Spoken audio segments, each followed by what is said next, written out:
Bonjour et bienvenue à Pack de Pod, votre clubhouse pour ce rugby Coupe du Monde 2019. Nous sommes trois amis réunis par le rugby. Moi, c'est TK, Terry Kaufman. Je suis l'américain de nos petits bandes de copains. Et on est là pour parler de tout ce qui est ce Coupe du Monde, tous les super matchs de rugby de cette semaine et à venir. Parce que quand même, les gars, on va sortir du phase de poule. Enfin, ouais, salut les gars, Charlie. Ouais, alors tous les matchs qu'on a vus cette semaine, et on va aussi parler des matchs qu'on n'a pas vus, malheureusement. Oui, il y avait encore beaucoup de matchs cette semaine, ça devient un peu dur pour nous, hein. Ça dure, donc on va être content d'avoir un peu moins de matchs avec beaucoup plus d'enjeux, et là c'est vrai que ça commence à devenir le quart d'heure américain, là, c'est bientôt chaud là. Donc ça c'est Théodore de Saint-Rémy, qui est le troisième de notre groupe, ancien Racing Man, mais aussi tu avais joué Théo au PUC et Orléans, c'est bien ça ? Et aussi à la CBB, bien sûr. Donc en fait, nous avons trois niveaux de rugby différents. Donc Charlie et moi, nous avons joué ensemble dans le folklore au début, où nous avons débuté. Moi, je suis ancien joueur de foot américain. Et en fait, Charlie a continué le rugby avec son équipe actuelle. Oui, je suis passé par Garches en PH Honneur, on a fait la montée, et je suis actuellement au Massif en Fédéral 3. Ça a donné quoi aujourd'hui le Massif, là, Charlie ? Ah, je craignais que tu m'en parles. On a joué contre celui-ci, on a réussi à obtenir le bonus défensif, c'est déjà ça. Mais Eh bah, c'est déjà très bien. Ouais, c'est cool. Donc on a plein de choses à se dire pour cet épisode. En fait, il faut qu'on parle de cette crunch croque-mou et tous les autres matchs qu'il y avait pas, surtout grâce à ce typhon. Typhon, oh là. Et donc on a plein de choses à se dire pour cet épisode et aussi pour les super matchs qui vont venir la semaine prochaine.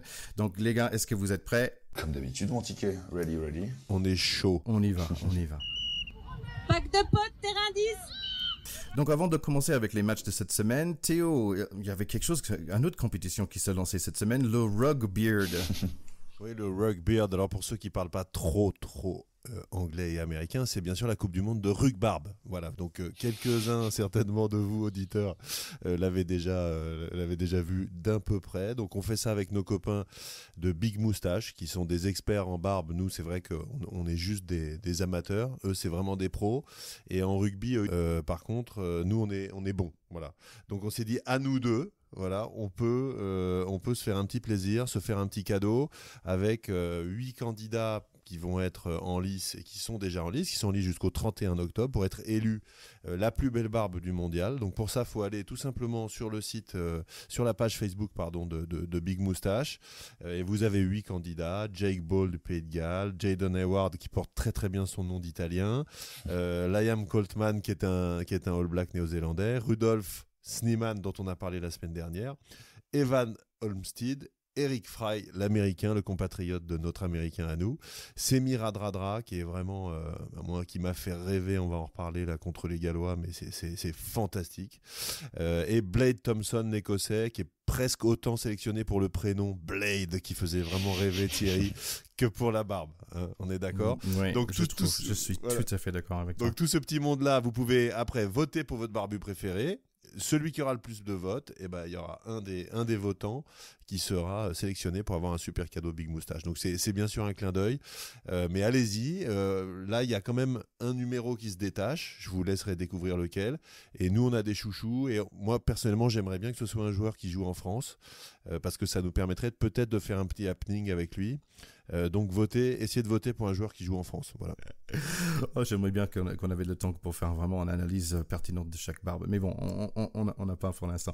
Parce qu'en fait, il y avait beaucoup de matchs. Donc, on va venir au match rapidement. Donc, Théo, comme Théo a dit, donc vous pouvez aller sur Facebook, sur Big Moustache, ou aussi, si vous ne le trouvez pas, le lien est sur notre Facebook aussi. Donc, allez, on va parler de rugby maintenant, quand même. Donc, la semaine a démarré avec un match ce mardi, Afrique du Sud contre Canada. La bonne nouvelle, c'est que Canada a marqué un essai. Absolument. Ils étaient complètement en joie sur leur essai. Ça fait plaisir parce que ça rappelle vraiment, on en parle souvent, mais c'est quand ces petites équipes-là qui en vrai, leur seul but dans cette Coupe du Monde, c'est d'exister dans une Coupe du Monde, finissent par marquer des essais contre des grands, c'est vraiment beau. C'est vrai qu'il y a... Bon, sur ces matchs-là, on l'a beaucoup dit, hein, mais quand tu as une ou deux divisions d'écart, c'est quand même très compliqué. Voilà. Donc moi, je remercie vraiment les Sudaf d'avoir supporter l'affront de prendre un essai, et je suis super content pour les Canadiens qu'ils en aient marqué un. Voilà. Pendant ce match, tu voyais dans le Canada, tu voyais qu'un seul, leur 14 là, ils avaient un ailier, mais il a joué sa vie sur ce match. Hein, clairement, tu le voyais partout, sur toutes il courait pas, c'était un chien fou le truc. Et petit coup de chapeau à ce mec. C'est pas leur Sudaf. Non. Ah, tu crois? Il sortait chez lui, il courait partout. Tiens, c'était marrant. Je suis pas sûr si vous avez vu les clips des Canadiens qui rigolaient parce que le Sudaf, il est tellement musclé qu'il n'arrivait pas à mettre son maillot. Oui, quand ils ont échangé. Oui, avec Shaq Brits, qui était génial. Ouais, à la fin. Mais oui, et d'ailleurs, dans ces petits trucs dans les pièces, t'avais aussi il y a eu un carton qui les a pas aidés. Il y a eu un carton rouge qui les a pas aidés. Il y a eu un déblayage très très près de la tête là. Et le Canadien qui a pris son carton, il est venu dans les vestiaires des Sudaf pour s'excuser.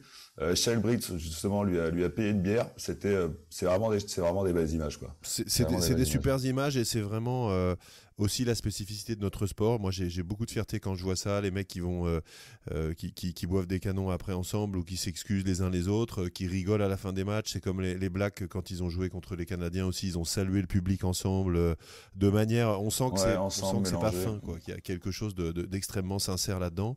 Donc il y a un côté frère d'armes voilà, quel que soit le maillot. Et puis c'est vrai que l'épisode du maillot, il était assez rigolo parce que tu sens que il est un petit peu plus grassouillet que les autres. Il n'arrivait pas à mettre le maillot. Et moi, je rappelle aussi que, en dépit maintenant avec le sport professionnel où les mecs, en tout cas ceux des meilleures équipes, sont très très affûtés, au départ le rugby c'était quand même un rugby qui permettait aux gros de faire du sport, faut pas l'oublier. Et donc à ceux qui nous écoutent et qui veulent se lancer, qui se disent non je peux pas, etc., le rugby c'est aussi un sport pour les gros. Donc les gars, allons-y, pas de complexe. Avec les maillots moulants maintenant, parfois ça donne lieu à des scènes un peu comiques, mais franchement c'est aussi fait pour ça. Bon, c'était quand même un résultat assez logique. Afrique du Sud 66, Canada 7. Pas la seule équipe qui a quand même marqué plus de 60 points, parce qu'il y avait Écosse-Russie, Écosse 61, Russie 0. Donc l'Écosse, ils n'ont pas eu la même gentillesse pour laisser les Russes marquer. Bah ça, c'est les British, hein. On l'a déjà dit. Hein. Oui, c'est vrai. Argentine 47, USA 17. Pas grand-chose à dire à ce niveau-là, sauf que les États-Unis, j'ai écouté pas mal de podcasts aussi en anglais de cette équipe du USA. Ils pensaient vraiment d'avoir une opportunité de gagner ce match, mais je pense qu'Argentine, ils voulaient gagner avec un peu de fierté quand même. Oui, c'était les Argentins, c'est un peu ils ont raté leur Coupe du Monde. Voilà, on leur a bien gâché la fête d'ailleurs, hein, en venant leur piquer le premier match un peu sur un coup de dé quand même. Faut se rappeler que ça s'est tenu à très très peu de choses, mais eux au final c'est retour à la maison avant les phases finales, c'était pas l'objectif, donc c'est un peu humiliant. Donc forcément ils essayent de finir sur des bonnes images malgré tout. La Coupe du Monde c'est aussi une fête. Finir sur une bonne note pour eux, c'est peut-être adoucir un peu la pilule qui est amère quoi. Pour finir cette mercredi, je pense que pas mal de personnes ont regardé ce match pendant le pause déjeuner. Wales, donc Pays de Galles contre Fidji, un sacré match avec beaucoup d'engagement. Oui, Pays de Galles, Fidji, ça reste, je pense, un des plus beaux matchs des phases allées. Donc, s'il y a des auditeurs qui ont envie de se faire un ou deux matchs en replay pour se remettre dans le bain, vraiment, ils peuvent y aller. C'est un match qui est finalement gagné par le Pays de Galles 29-17, donc sur un score quand même relativement serré. Et assez indécis, hein. C'est un scénario où dans le courant de la deuxième mi-temps, je pense que les Gallois ont vraiment douté. Alors ils n'avaient peut-être pas complètement leur équipe type, mais surtout ce qui est magique quand on aime ce sport, c'est juste de voir jouer les Fidjiens, quoi. C'est-à-dire que ce soit Semir Radradra ou tous, ils sont extraordinaires. Ce sont des magiciens balle en main, et ils n'ont pas eu de chance parce que effectivement collectivement on sent qu'il leur manque des automatismes, il leur manque des choses, etc. Mais notamment Radradra sur ce match, mais dès qu'il touche le ballon, il y a le feu à la baraque. C'est un truc de fou. Et franchement, les Gallois, je pense qu'ils ont douté. Je pense qu'ils ont douté. Ils ont fini par l'emporter, mais franchement, c'était loin d'être fait tout seul, quoi. Alors c'est vrai que ces matchs-là, c'est souvent 60-65e, ça finit par basculer, c'est toujours un peu ce scénario. Mais quel plaisir de voir ces mecs jouer au rugby, quoi. C'est vraiment magique. Il y en a eu, c'est vrai, on va y revenir aussi sur les autres matchs. Il y a eu souvent ce truc où à la 60e, ça craquait, où il y avait des petites équipes qui tenaient un petit moment. Moi, c'est vrai que sur ce que tu dis par rapport au match du Pays de Galles, hein, parce que pour le coup, Fidji a été encensé à juste titre, mais sur le match des Pays de Galles, moi quand même, c'est un truc qui me rassure, parce que dès les premiers matchs, je vous avais dit, ils m'impressionnent énormément. C'est très propre tout ce qu'ils font. Enfin, c'est vraiment. Et en fait, de voir que, et on était les premiers à émettre des petits doutes quand la France a trébuché un peu, mais de voir des grandes équipes comme ça, comme les Pays de Galles, qui sont très confiantes, trébucher aussi, et avec effectivement quand ils font tourner un peu et qui tombent sur une équipe qui a beaucoup d'envie en face, voir que c'est pas que propre à nous de se rater sur certains matchs, ça rassure un peu. Et comme c'est eux qu'on va affronter un peu plus tard. Ouais, on va en reparler après. Je suis pas sûr qu'ils ont vraiment raté leur match Pays de Galles. Je pense qu'ils étaient étonnés par des 2 essais marqués en 8 minutes. C'est ça, à la 8 minutes, à la 8e, il y a 10-0 pour les Fidjiens et les mecs, ils marchaient sur l'eau. C'était exceptionnel. Ouais. Donc je pense que tu peux rien te dire quand il t'arrive ça. T'es juste en train de dire bravo, quoi, les mecs. Mais attends, d'où vous sortez ça, quoi? Ouais. Il y avait beaucoup de cartes jaunes aussi pendant ce match. Donc il y avait un peu plus d'espace pour jouer. Dan Biggar qui se blesse dans l'air. Après, c'est quand même ce Rice Patchell, c'est la deuxième fois qu'il entre dans un match. Il fait basculer des choses quand même. C'est un joueur qui est très doué. Très bon. Très bon également, ouais. L'autre match dans la semaine aussi, il y avait Australie-Géorgie, Australie 27, Géorgie 8. Ah, ça, tu l'as aimé celui-là, Charlie, hein. Dis-nous que tu l'as aimé. Bah ouais, quand même un peu, parce que tu parlais des Fidji tout à l'heure qui étaient des funambules, et c'est beau à voir. Là, les Géorgiens, ce qu'on attendait eux, plus dans leur rugby, dans leur tradition du rugby, c'était un peu plus de rugosité et d'engagement. C'est comme ça qu'on les avait décrits lors de la présentation des poules un peu. Et sur ce petit point-là, ils nous avaient presque fait tort sur leur premier match. Et là, clairement, c'était c'était beau à voir, ouais, parce qu'on a retrouvé cette équipe-là. Ils ont eu une défense, mais on s'était, parce qu'on ne communique pas que lors de packs de potes, mais on s'était échangé à ce moment-là. On se disait mais putain, mais ils s'envoient comme des porcs en défense. C'était vraiment beau à voir dans l'engagement. On a retrouvé nos Géorgiens, quoi. On a retrouvé nos Géorgiens. Moi, c'est le sentiment que j'avais eu d'être un peu déçu sur leur première sortie, où ils se disaient bon, on est en train de passer à côté, mais on fait notre Coupe du Monde quand même. Et là, même si le score assez vite, il y a pas photo, parce que tu vois qu'ils sont quand même limités offensivement et que ça va être compliqué d'aller marquer des essais. Mais par contre, qu'est-ce qu'ils leur ont donné comme fil à retordre? Ils défendent comme des troncs d'arbres, les mecs. Ah ouais. C'est comme des souches. Mais les autres, attends. Ah ouais, mais ils étaient secoués comme des cocotiers en face, mais c'était impressionnant. Et puis, c'était quand même aussi sympa de voir le dernier match d'un guerrier qu'on a beaucoup vu en France, quoi, Mamouka Gorgodze, qui je pense va arrêter la sélection après, parce qu'il avait déjà quasiment arrêté avant, puis il est revenu un peu in extremis dans ce squad. Et le mec, c'est quand même 15 ans de rugby à ce niveau-là, sur tous les terrains d'Europe et du monde, c'est chapeau quand même. Tu vois que, ouais, encore une de ces belles images dont on parle, là, quand à la fin du match, t'as tous les Australiens qui viennent lui taper sur l'épaule, faire des petits regards un peu plus appuyés que juste un serrage de paluche de fin de match. Alors que c'est un mec, il joue pour la Géorgie, quoi. Je dis pas que c'est rabaissant, mais que une équipe de l'autre hémisphère connaisse. C'est une manière de dire chapeau monsieur. Ouais, quoi. exactement, chapeau, monsieur, exactement. quoi. Et que sa renommée dépasse les frontières de la Géorgie et dépasse les frontières de l'Europe. C'est vraiment beau, ça en dit long sur l'homme. Donc voilà, c'est pour les matchs pour la semaine. Aussi, il y avait des matchs pour ce week-end, mais notamment, il y avait des absences de matchs. Donc un fin de poule fantôme, on va dire, avec 3 matchs annulés à cause d'une typhoon, que j'arrive à prononcer pas en français.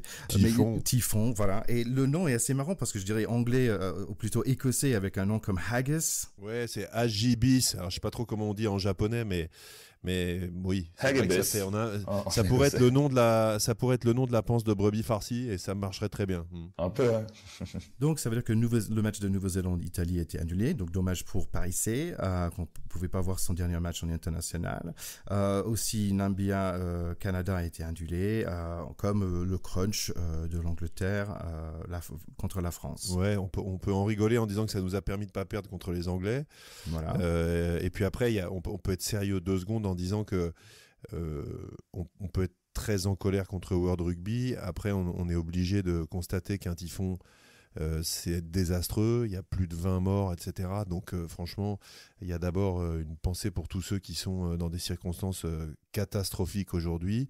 Maintenant, si on ferme cette parenthèse-là et on est tous touchés, on est obligé de se dire que World Rugby mérite des coups de pompe dans le cul. Voilà, je suis désolé de le dire, mais on ne peut pas le dire autrement. C'est-à-dire que, franchement, faire une Coupe du Monde, non, mais faire une Coupe du Monde à la saison des Typhons, sans imaginer de plan B, en mettant des matchs qu'on peut se permettre d'annuler avec, là, sur France-Angleterre, on a 20 000 Anglais, 5 000 Français qui ont économisé pendant des semaines, des mois, ils vont là-bas et d'un seul coup, ils sont coincés à l'hôtel en train de boire du saké. Non, mais faut juste arrêter, quoi. Au-delà, il y a les supporters d'abord, il y a les joueurs aussi, parce que t'as cité Paris tout à l'heure, le pauvre type. Alors, en Italie, il a pas de sortie. Au Stade Français, il a pas eu de sortie. Le mec, bon, il a poussé une gueulante. Je comprends, hein, mais tu prives d'abord les joueurs d'un truc, tu prives les supporters, et puis même, ne serait-ce que pour le sérieux de l'institution World Rugby, je veux dire, les mecs, le TF1 avec France-Angleterre adulé, ils ont perdu du blé. T'as un moment, la Coupe du Monde, c'est un truc que World Rugby essaie de faire fructifier, d'en faire un événement, suivi, pour lequel les gens portent de l'intérêt. S'ils sont pas capables d'assurer ce qu'ils vendent, faut pas le vendre. C'est quand même super compliqué, quoi. Faut pas le vendre. Et le problème, c'est le mot vendre. C'est-à-dire que là, je suis désolé Thierry, hein, mais je suis un peu énervé. Mais c'est exactement, c'est le coup de gueule du pack de potes avec exactement le même cinoche à Doha. Et c'est pas fini parce que Doha, on va se taper la Coupe du Monde de foot, hein, qui va être en hiver. Il va quand même faire 40 degrés dans des stades climatisés. Donc les foufous du sport business, à un moment, mettez votre cul sur un terrain de rugby et respectez et les joueurs et les mecs qui y vont, quoi. Voilà. Les gars, je suis désolé, World Rugby, c'est une grande organisation, ok, mais ils gèrent pas le météo non plus. Moi, j'avais regardé quand est le meilleur moment d'aller en Japon. Je suis recherché un peu, c'est pareil. Et en fait, ils disent entre septembre et novembre. Donc pour moi, et c'est pas le plein milieu du moment de typhon non plus. Normalement, c'est juillet, août, il y a beaucoup de typhons. Ouais, mais il y a pas, ça nous paraît insensé qu'il n'y ait pas de plan B, en fait. C'est ça qui est complètement dingue. Évidemment qu'un match annulé pour la météo, ça arrive, mais qu'il n'y ait pas de plan B, je trouve ça. Qu'on dise juste, bon, écoute, il risque d'y avoir des typhons, si des fois il y en a un, on annule, ça ira bien. C'est quand même super chelou, quoi, pour une institution comme celle-là. Ouais, mais je trouve que le taille du truc, ça fait plus grand que Japon en elle-même. Bah oui et non, puisque regarde, dans le même week-end, il y a des matchs qui ont été joués ailleurs. Okay. Moi, personnellement, je comprends pas trop l'agacement, la colère. Bah, je te dis, moi, c'est sur le fait de pas avoir prévu de solution, quoi, de pas avoir les jouer à huis clos, les jouer il y a eu plusieurs coupes du monde où la dernière en France, il y a eu des matchs qui ont eu lieu en Pays de Galles, un peu excentrés. Pourquoi ne pas avoir prévu des solutions de repli, j'en sais rien, dans un pays de l'autre côté, tu vois. Bon, la Corée, ça aurait été une mauvaise idée apparemment parce que ils s'en mangent aussi dans la gueule. Mais voilà, on n'est pas pro, mais un plan B, ça me paraît logique. Enfin, je suis surpris qu'il n'y en ait pas eu pour ce genre de situations, surtout des situations qui sont prévisibles à cette époque-là de l'année. Et puis surtout, ce qui est un petit peu choquant, si tu veux, c'est que France-Angleterre, il n'y avait plus d'enjeu. Nouvelle-Zélande-Italie, on peut pas dire que les Italiens risquaient d'aller battre les Néo-Z. Bon. Le dernier, je sais plus lequel c'est, Namibie-Canada, mais les mecs, ils ont traversé la planète pour venir faire un truc. Bon. Donc, c'était des matchs sans enjeu. Mais imagine que ça se fasse sur un match, que le dernier match de poule, ce soit justement All Blacks, Écosse-Japon, All Blacks, Afrique du Sud, j'en sais rien, et que une de ces grosses équipes joue son élimination. Eh ben, je suis désolé. Comme toujours dans World Rugby, des petites équipes ou des trucs sans enjeu, on passe ça par pertes et profits. Mais si les Blacks avaient dû avoir besoin de jouer ce match pour se qualifier, ils se seraient démerdés pour le faire. C'est ce qu'a dit Paris. Mais c'est sûr, c'est une certitude et ça, c'est vraiment pénible. Et regarde, rappelez-vous en 95, Charlie, t'étais pas né. La demi-finale.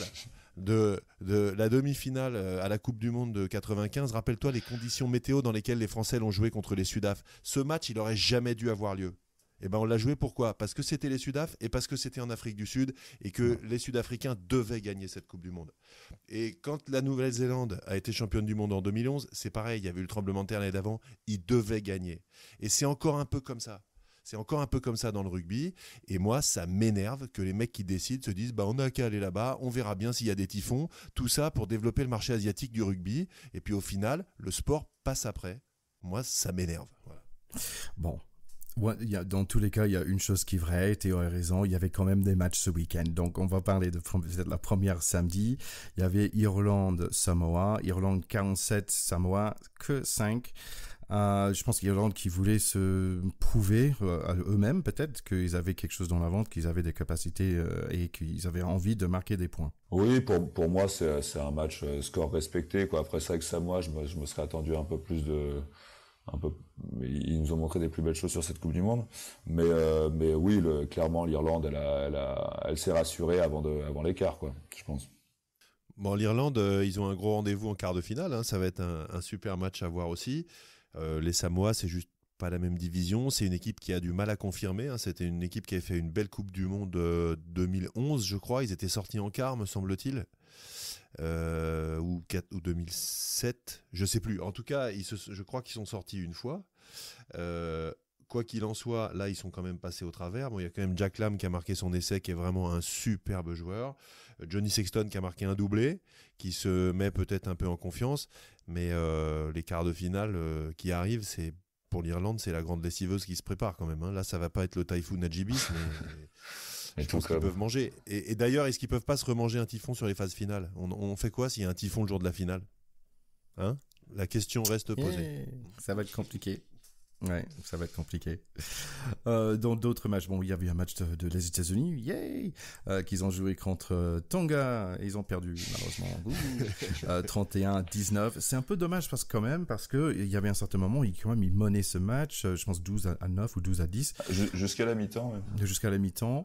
Donc il y avait il s'appelle Théo, leur 15 qui a marqué deux essais.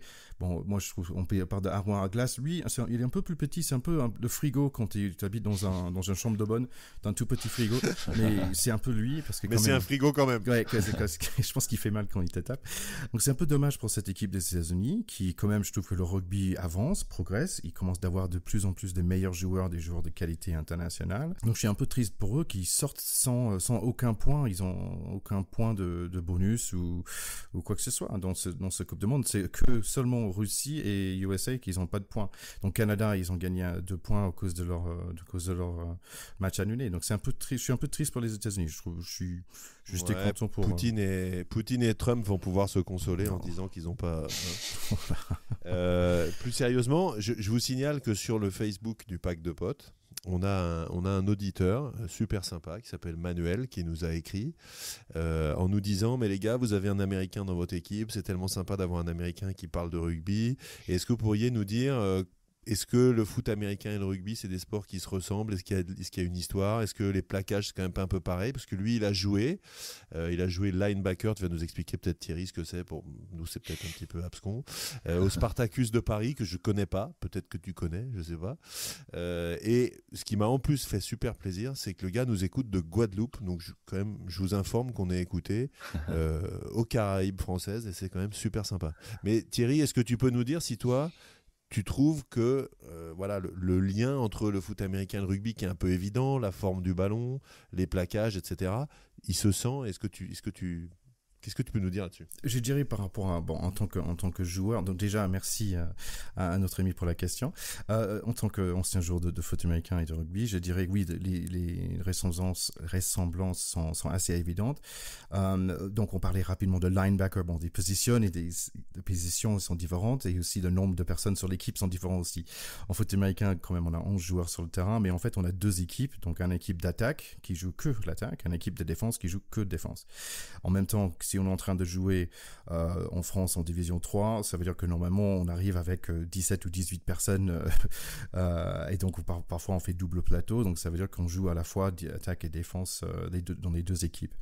Donc un linebacker en fait c'est un joueur de défense et son défense okay. Et son objectif en fait c'est de plaquer le mec avec le ballon, comme le rugby, donc c'est tous les 2 de sport de contact. Et linebacker c'est plaquage en planche à chaque fois, c'est voilà, ça ? Il court avec toute vitesse, il y a normalement un gros tangent devant le coureur de ballon qui essaie de lui dégager, et son travail c'est d'esquiver le gros et essayer d'aller derrière et plaquer. Donc moi je jouais le gros devant en fait, je poussais, donc ça s'appelle offensive line and defensive line, donc ça veut dire j'ai poussé les gens devant moi, il faut faire de la place pour que le mec qui court avec la balle, il peut courir derrière moi et avancer. Et l'autre objectif dans l'offensive line c'est de protéger le gars protéger le gars qui lance la balle, c'est c'est le quarterback. Mais tu m'avais dit une fois, ça m'avait vachement plu. Tu m'avais dit une fois dans le fin fond d'un hôtel à Marrakech que le foot US était un peu l'évolution du rugby, que le rugby était un peu l'ancêtre. C'est-à-dire, c'est comme si arrivé aux États-Unis, ils avaient rajouté des règles, des trucs, un peu plus de tactique, un peu plus de show et d'arrêt de jeu, et que en gros, c'était un peu la version moins brute du rugby. Ouais, et ils ont surtout rajouté les pénalités mouchoirs. Oui, moi, c'est ça, le truc, ça, je m'en suis jamais remis. Ça, on adore. En fait, donc, s'il y a du tactique, on va dire, moi, j'étais avant, donc je connais pas trop les tactiques des arrières en rugby, mais une chose qu'on connaît tous, c'est le toucher. Et par exemple, on a chaque équipe a 5-6 jeux qu'on va lancer au toucher, donc ça veut dire que soit ses premiers lanceurs ou deuxième, ou c'est le pilier en face, ou on lance super loin. Ça c'est les types de jeux qu'on peut avoir avec des noms spéciaux, et en foot américain en fait c'est que ça. C'est 80 moments dans le match où on va faire un jeu comme ça, on va le lancer et tout le monde sait. Une tactique, quoi. Ouais, une tactique. Pour les Français qui nous écoutent, toucher pour Thierry, ça veut dire touche en fait. Oui. C'est ça. Oui. Mais il n'y a aucun problème. Non, parce que le toucher, c'est aussi quelque chose. Oui. Alors, on va mettre très rapidement à disponibilité sur le Facebook de Pack de Potes, on mettra le lexique ticket français. Hein. Oui, en fait, c'est assez marrant parce que par rapport à je pense qu'il y avait un match où l'arbitre était français et en fait, j'étais un peu déprimé, pas déprimé, mais j'étais un peu sad parce que la dernière épisode, il fallait dire statistique beaucoup de fois et j'ai foiré chaque fois la prononciation. Et en fait, donc, il y avait un match où l'arbitre était français et en fait, il arrêtait pas, il fallait dire shoulder charge. Et en fait, donc en français, ça faisait shoulder charge. Et en fait, il avait du mal à le dire, mais en fait, il fallait le dire 4 ou 5 fois dans l'espace de une minute. C'était assez drôle. Tu t'es senti solidaire. C'est un peu les chaussettes de l'archiduchesse. Voilà, c'est exactement ça. Bon, pour finir cette histoire de foot américain, au niveau de plaquage, je trouve que les plaquages sont assez similaires, sauf qu'en foot américain, on a droit de faire ce shoulder charge et on n'a pas forcément besoin de entourer nos bras. Oui, de fermer les bras. On n'a pas forcément besoin de faire. C'est normalement qu'on apprend à plaquer au foot américain, on apprend de faire avec les bras aussi, parce que bon, si on est un bon coach, il va lui dire, ça c'est pas assez, juste de faire un coup d'épaule, c'est pas garanti que le mec va tomber par terre. Donc on voit des plaquages parfois assez spectaculaires et dangereux aussi, parce que comme on est protégé par un casque en fer, on a tendance d'y aller à 100%. Ouais, les impacts sont violents. Et en foot américain, c'est assez north and south, donc ça veut dire vertical. Je cours tout droit. Et donc, si tu as un mec qui lançait 15 mètres à pleine vitesse, et il y a l'autre mec en face qui lançait à 15 mètres en pleine vitesse, il y a une force d'impact qui est assez impressionnante. Ou dans le rugby, normalement, on va être un peu dans la diagonale, la personne va le chercher en diagonale, c'est deux diagonales le force d'impact n'est pas forcément le même, ça ne va pas dire qu'il n'y a pas des gros impacts. Bien sûr, il y en a beaucoup, il n'y a pas de protection, ça fait super mal, on connaît tous ça. Il n'y a pas un qui est plus masculin ou macho que l'autre, c'est pas du tout la question. C'est juste deux sports qui sont différents. Et Thierry, ton équipe américaine préférée, c'est quoi ? Moi, je suis Carolina Panthers parce que j'ai grandi à North Carolina. Moi, je m'y connais pas trop, mais j'ai des cousins qui ont habité aux États-Unis et j'avais un petit cousin qui était fan des Cincinnati Bengals. Et du coup, pour moi, je suis resté sur les Bengals, surtout parce qu'ils ont un casque avec les rayures du tigre et je trouve ça vraiment super stylé. Ouais, mais c'est pas leur année cette année, ils sont pas super forts. Je passe 2 secondes juste pour dire bonjour à donc mes anciens coéquipiers. J'étais chez les Molos à Danière et aussi les Falcons de Bron. Ah oui, je t'ai vu jouer à Bron. Oui, exactement. Rappelle-toi, Thierry, je t'ai vu jouer à Bron. Oui. Et 2 jours avant, je pense que je t'ai vu jouer contre les loups. Exactement. Le loup. Et tu es venu me 4 heures dans le foie pour regarder mon match de foot américain. Merci. Super souvenir. C'est la seule fois de ma vie que j'ai vu du foot américain. C'est un super souvenir. Et donc, moi, j'ai 2 joueurs de foot américain que j'adore. C'est toi, Thierry. Et l'autre, c'est Tom Brady. Parce que lui, je trouve que c'est le mec qui te fait juste rêver, quoi. Voilà. Et en plus, il a chopé Gisèle Bündchen, ce qui est quand même pas... Bon, bref, ceci est un autre sujet. C'est vrai. Tom Brady, super connu, c'est le star c'est le quarterback, le star de New England Patriots. Donc, c'est vrai, il a une belle carrière. Le mec, il a 40 ans, il est toujours là, quoi. Donc, c'est assez impressionnant. Un peu comme nous. Mais lui, il joue. Dans un autre style. Bon, n'hésitez pas si vous avez d'autres questions par rapport au foot américain contre le rugby ou d'autres choses comme ça, je serai content de reprendre. Super, merci Manuel en tout cas, et puis voilà, amitié à la Guadeloupe. Donc ça c'est pour les États-Unis, ils ont quand même perdu contre Tonga. Il y avait aussi Wales-Uruguay, Wales 35, Uruguay 13. Ouais, avec un essai de notre ami German Kessler, le mulet moustache de cette compétition, avec des Uruguayens encore une fois surprenants. Hein. Il a du style, il marque son essai, il a fait sa Coupe du Monde, quoi. Voilà. Ouais, bah, c'était le petit chouchou de la Coupe du Monde. Non, des Uruguayens encore une fois bien résistants, j'ai trouvé, et qui eux clairement ont réussi leur Coupe du Monde. Hein, une belle perf, des matchs. Celui-là, ils ont bien résisté un petit moment. Et un chouchou des médias en la personne de notre moustachu muleteux. Et puis le dernier match, Thierry, c'était le gros match du jour, à pas rater. Oui, donc le grand match aujourd'hui, hein, encore, ça fait je pense le deuxième fois où je suis avec toute ma famille en train de hurler à la télé, allez Japon, allez.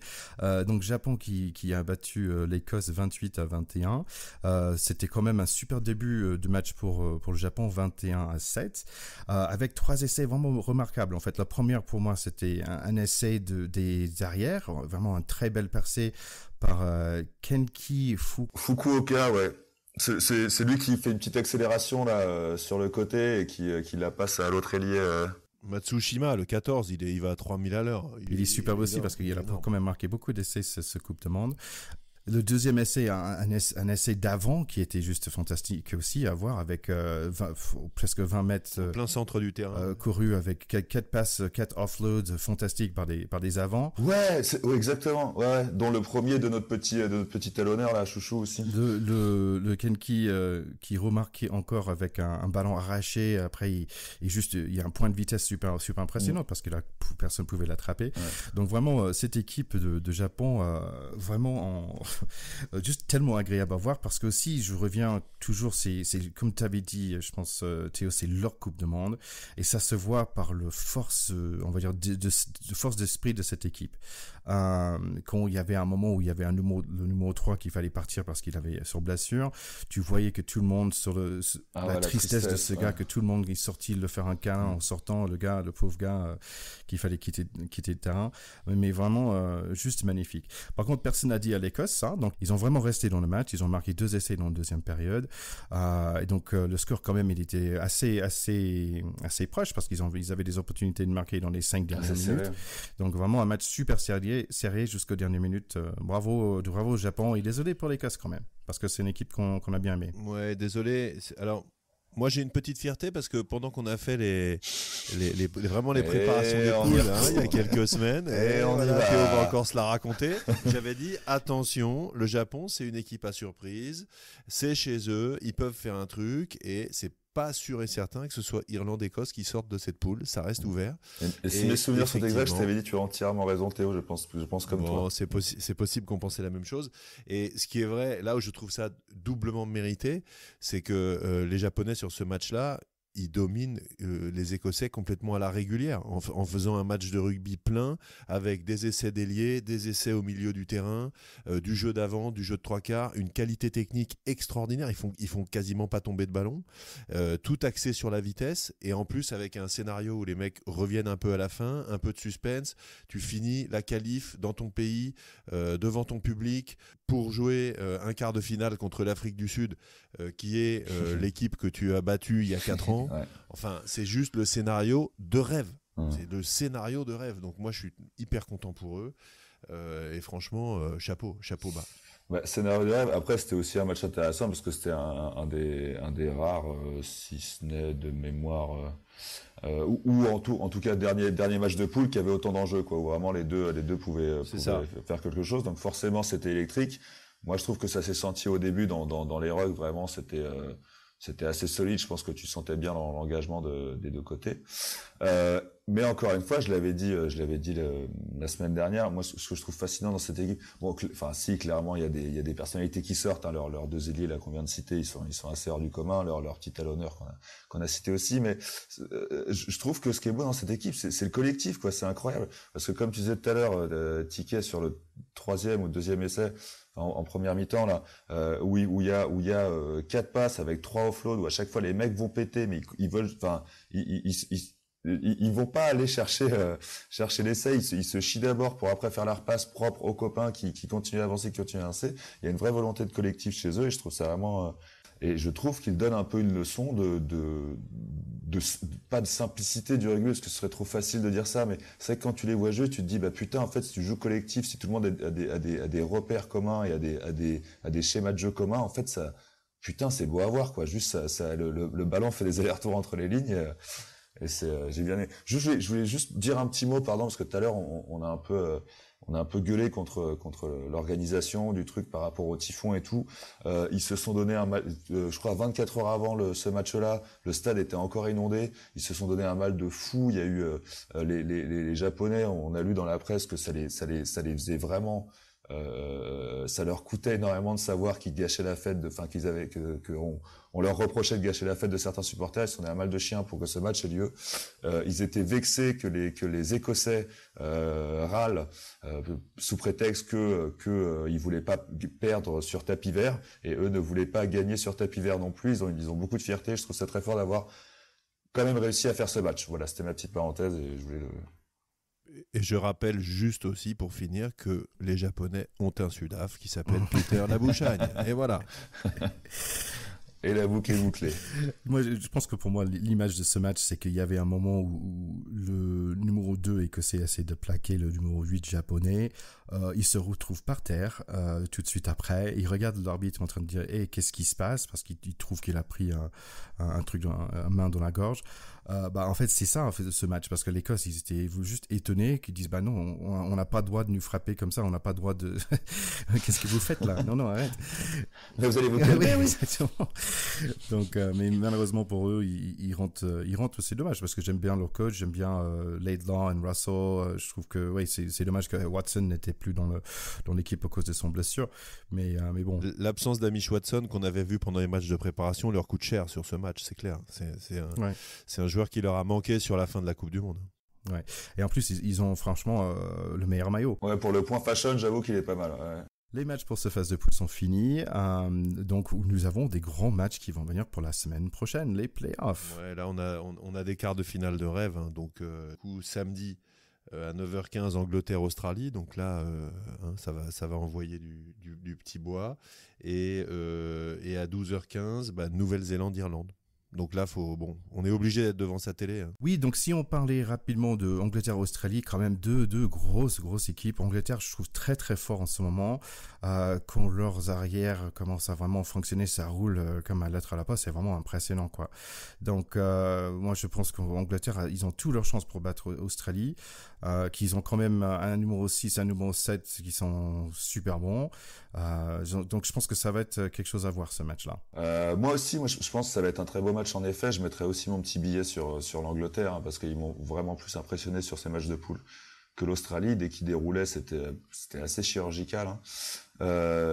Mais du coup, l'Australie, je l'ai trouvé un petit cran en dessous. Juste sur l'Australie, je dirais un petit mot. Ça m'a blessé, le petit Kurt Lebil. On en avait parlé dans les présentations. Il s'est pris un KO un peu sale. Hein. Il s'est fait claquer au sol.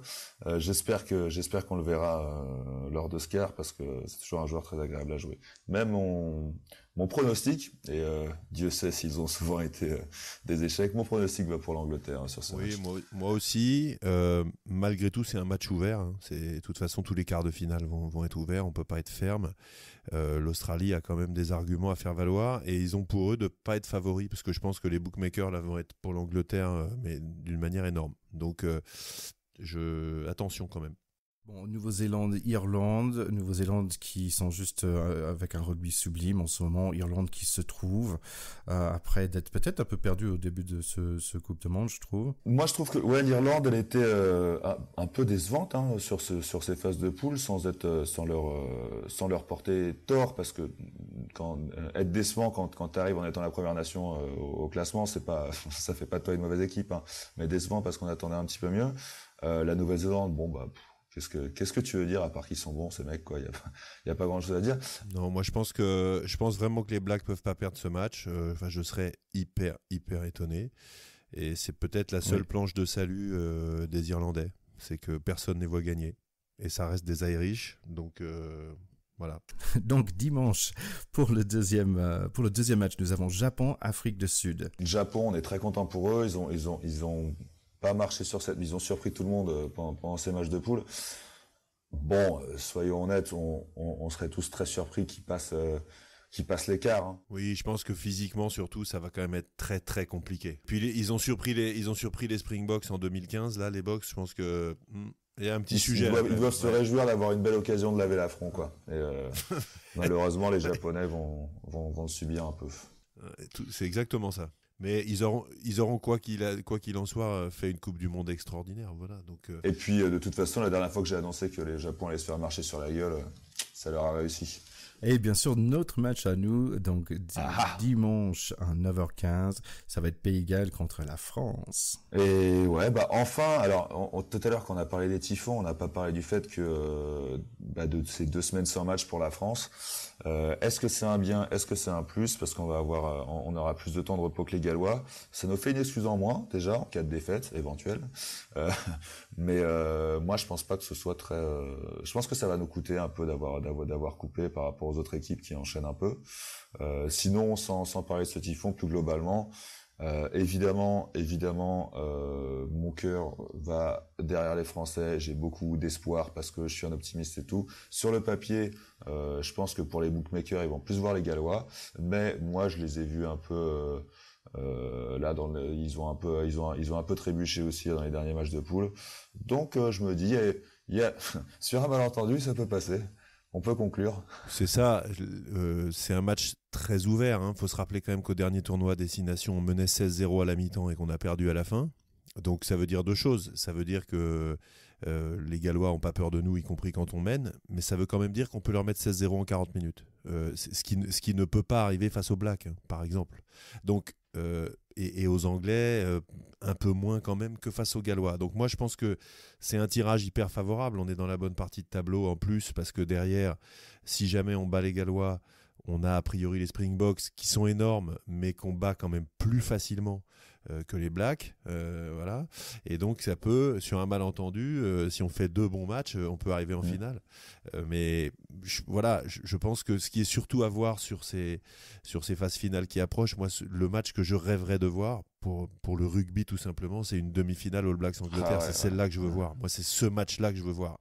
Et presque plus que les matchs des Bleus et tout ça, même si c'est très différent, mais ceux qui aiment le rugby, il y a là dans les quarts et les demi, il y a un match à cocher. Si les Anglais et les Blacks passent, c'est la demi-finale Nouvelle-Zélande-Angleterre qui promet d'être un moment de rugby unique. Moi, je trouve en fait le Pays de Galles, c'est on va dire l'équipe anglo-saxonne qui est le plus français que tous les autres, dans le sens qu'au niveau de leur jeu, c'est assez similaire. Je trouve qu'ils ont du Wales flair, je sais pas si on peut dire ça, mais parce qu'ils ont une certaine façon de jouer qui est vraiment assez spontanée. Ils ont un jeu qui est assez fluide. C'est comme quand la France joue bien, ils ont des jeux assez similaires, je trouve. Oui, c'est vrai qu'ils ont d'ailleurs dans les années 70 où ils ont dominé le rugby, etc. Ils avaient un rugby de mouvement qu'ils avaient installé, qui a inspiré beaucoup de gens et qui reste il y a des matchs de légende qui sortent de cette période. Moi, je pense que tout va se jouer comme souvent en rugby, mais là peut-être plus en particulier vraiment devant. Parce que si on arrive à les faire bouger, à les bouger devant, et si on arrive à les faire douter, ils n'auront pas de ballon. Par contre, s'ils ont des ballons, ils ont quand même une ligne de 3/4 qui est très complète, qui est très bonne, qui est très à droite, qui est hyper habituée à jouer ensemble, contrairement à la nôtre qui change toutes les 5 minutes. Et donc, si on remporte pas la bataille des rucks et le match devant, ça va être extrêmement compliqué. Par contre, si on les fait douter, si on les prend un peu devant, si on les gêne en touche, etc., si Alan Wynne-Jones n'est pas dans un grand jour et compagnie, je pense que c'est vraiment une équipe qu'on peut battre. Donc nous sommes super contents pour la semaine qui vient parce que ce week-end, on a 4 super matchs à pas arrêter. Allez les Bleus, les gars, qu'est-ce que vous pensez ? Mais oui, bien sûr, on reste... je serai évidemment devant ma télé à chaque... Je crois, j'ai envie de croire, et en vrai, dans ma tête, j'arrive pas à me défaire de l'idée qu'ils vont les passer ces quarts. Et bien sûr qu'on a envie d'y croire. Là, tout le monde a envie qu'ils battent les Gallois. Tout le monde sait très bien que c'est possible. Et je sais qu'ils vont tout faire. Ils vont être là. Et je sais qu'on va voir un gros match. Voilà. Théo a parlé d'Angleterre-Nouvelle-Zélande dans le demi. Imaginez un France-Japon, ça serait beau, ça. Là, ce serait vraiment exceptionnel. Mais En là, j'y vrai, crois pas. en vrai, Là, ouais. j'y crois pas. En vrai, ce serait vraiment dingo. Parce que ce qui manque quand même au rugby, c'est de l'ouverture, quoi, parce qu'on retrouve souvent les mêmes pays. Et là, ce serait assez fou. Déjà, voir le Japon, c'est génial. Je pense que le week-end prochain, on va vraiment se régaler. N'oubliez pas, c'est pas la seule compétition de cette semaine. Non, N'est-ce bien pas, sûr. Théo Il y a la Coupe du Monde de rugby qui continue. Donc, je vous rappelle, Big Moustache. Vous allez sur le Facebook de Big Moustache. Vous allez voir, il y a une photo avec les 8 candidats. Vous dites votre candidat préféré. Et sur un malentendu, on peut passer une soirée ensemble à la fin. Ok. Bon, merci beaucoup, les gars. Merci à vous. Encore une fois, c'était un vrai régal. Juste, je vais un petit mot de conclu. Je voudrais juste demander à Théo des nouvelles de Agen, parce que nous, on a pris le soleil à Toulon. Ouais, match nul, 27-27, c'est un beau score. Je m'arrêterai là aussi. Et puis j'ai vu Finn Russell marquer un très bel essai contre les Japonais. Donc voilà. Ceci explique peut-être cela. Merci à tous nos écouteurs d'être avec nous cette semaine. Merci beaucoup aussi pour vos questions, ça nous fait plaisir. Vous pouvez aussi nous faire un petit coucou sur notre email pactepot@gmail.com ou sur Facebook, Instagram ou Twitter. N'hésitez pas à nous contacter à ce niveau-là. Et voilà, c'est tout pour cette semaine. À très bientôt, les gars, pour la semaine prochaine. À très bientôt, et la semaine prochaine, ça commence en fait là. Élimination directe, c'est maintenant. Donc là, on va être tendu comme des arbalètes. Ça va être chaud. Ciao. Allez, ciao, bye bye. Ciao les gars, passez une bonne semaine. Et merci à Manu Rodier pour la super musique.